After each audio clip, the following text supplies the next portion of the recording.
Thank you. What up, though? What up, though? What up, though? I am the infamous G-Smoove, represent Club NEP. We have host Sunday Night Expressions open mic series just up the street. I'll find out I need more information, let you know.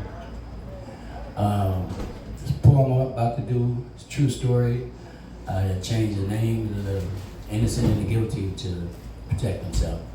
And it's kind of young crowd, so I figure y'all need to hear this so y'all won't get in trouble.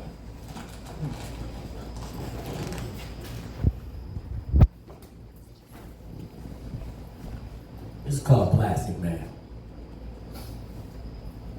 There was a young man who finished school. He had a brand new job and the pay was cool. Didn't have any bills, he was living at home. So he made the decision to move out on his own. He found a house for rent at a very low rate. The duplex was clean and the hood was straight. Started paying bills, lights, phone, and heat, but still had more to blow, save, and eat. So he bought himself a ride with 99 down. He even came with the pull-out sound, started hanging out at all of the livest places, chilling and cooling with the prettiest faces. He even took a few of them home. That brother was single, so you know he had it going on. But he was living on a very small scale till he got that pre-approved card to charge in the mail. Plastic man, you're living large. Plastic man, you got a MasterCard. Plastic man, you're going over your head. Plastic man, you're going in the red. Man, he took that card straight to the store smiling. When he came out, that brother was styling. I mean, shirts, socks, and hats, ties, shoes, and boots, suspenders, shades, and about 6 silk suits. He was flying. In a few more visits, he took that charge card all the way up to the limit. But when the bills came, he refused to panic.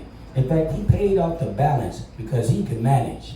He kept up that pace for quite a few months. You see, that brother was not late even once. In fact, his credit was so good that it was no surprise when in the mail came 4 more limits to rise. For cash, appliances, furniture, clothes. Man, he was gonna be killing the hoes. Because in credit card charging, he become an achiever. Plastic man had caught the fever. By the time the next month had come around, he was living like the top rock star in town, new furniture, fancy clothes, cash advances, a couple of stereos. Yeah, homeboy was living large. It seemed like every other day he got a brand new card to charge. But every bill he got, he paid on time. So he know the company refused to mind. But as soon as his fortune began to peak, his outlook began to become bleak because he lost his job on a fluke. But when the bills kept coming, man, he knew he was due.